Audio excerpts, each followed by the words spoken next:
கிளீனரை வந்து அன்பாக்ஸ் பண்ணியாச்சு. இப்போ வந்து உள்ள என்னென்ன திங்ஸ் இருக்கு அப்படிங்கறத வந்து பாப்போம் ஒவ்வொண்ணா. பாத்தீங்கன்னா ஃபர்ஸ்ட் வந்து ஹோஸ் பைப். இது எதுக்கு பாத்தீங்கன்னா இதுல வந்து வேக்யூம்ல ஜாயின் பண்ணி நம்ம வந்து இதெல்லாம் வந்து யூஸ் பண்ணிக்கலாம். மெயின் இதுதான். ஆமா மெயின் இதுதான் மெயின். அடுத்து பாத்தீங்கன்னா எக்ஸ்டென்ஷன் டியூப். நம்ம வந்து ஹைட்ல வந்து இப்போ வந்து சீலிங் வந்து க்ளீன் பண்றோம் அப்படினா வந்து ஹைட் வராது இல்லையா? சோ அதுக்காக வந்து இந்த ரெண்டு டியூப் கொடுத்துருக்காங்க. இது வச்சு நம்ம வந்து எக்ஸ்டெண்ட் பண்ணிக்கலாம்.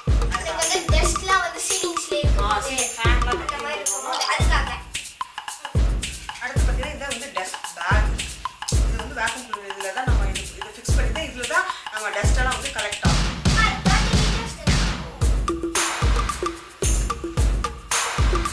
நெக்ஸ்ட் வந்து இது வந்து ஃப்ளோர் அண்ட் கார்பெட் கிளீனர். ரெண்டுத்துல வந்து ஃப்ளோருக்கு யூஸ் பண்ணிக்கலாம். ஆமா இப்போ இதுல ஒரு பட்டன் இருக்கு. இந்த பட்டன் வந்து பிரஸ் பண்ணி இது வந்து carpet cleaning brush. Floor clean பண்ணிக்கலாம். பாத்தீங்கன்னா பின்னாடி வந்து ஒரு பட்டன் இருக்கு. இந்த பட்டனை வந்து பிரஸ் பண்ணோம் அப்படின்னு சொன்னா இந்த பிரஷ் வந்து வெளில வரும். அப்போ வந்து நம்ம கார்பெட் இதை வச்சு க்ளீன் பண்ணிக்கலாம். இதை க்ளோஸ் பண்ணிட்டோம் அப்படின்னா பிரஷ் க்ளோஸ் ஆகிடும். அப்போ வந்து நம்ம வந்து ஃப்ளோரை வந்து க்ளீன் பண்ணிக்கலாம். இது வந்து ரெண்டு பர்பஸாக இதை வந்து யூஸ் பண்ணிக்கலாம். இது மல்டி பர்பஸ் பிரஷ். இது வந்து சோஃபா க்ளீன் பண்ணுறதுக்கு யூஸ் பண்ணிக்கலாம். இது நாசில். இது வந்து சோஃபா கார்னர்லாம் வந்து இருக்க டஸ்ட் எல்லாம் வந்து க்ளீன் பண்ணுறதுக்கு யூஸ் பண்ணலாம். இது வந்து வெட்டாக இருக்கு இல்லையா? வாட்டர்லாம் வந்து அப்சர்வ் பண்ணுற பிரஷ்.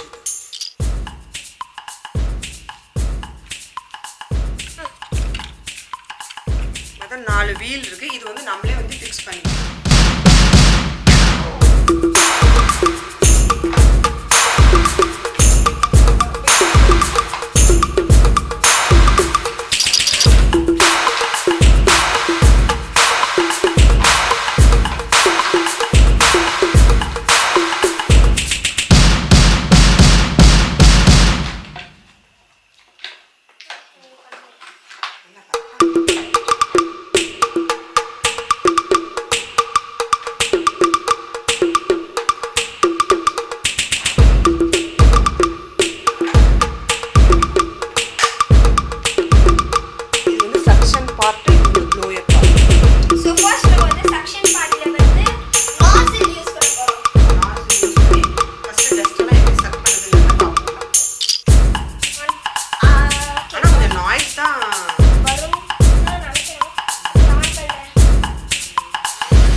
இப்போ வந்து ஆல் பண்ணலாம்.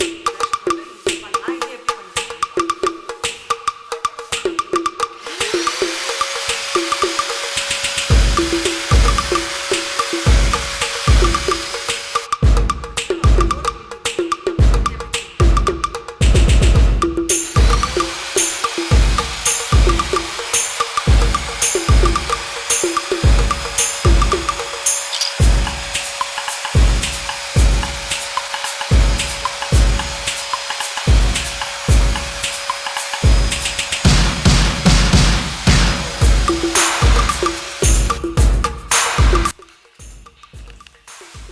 வேக்யூம் கிளீனர் வந்து அன்பாக்ஸ் பண்ணி ஒர்க் பண்ணி பார்த்தாச்சு. நல்லா தான் ஒர்க் ஆகுது. சாட்டிஸ்ஃபைடாக இருக்குது. தேங்க்ஸ் ஃபார் வாட்சிங் திஸ் வீடியோ. தேங்க்யூ. பாய்.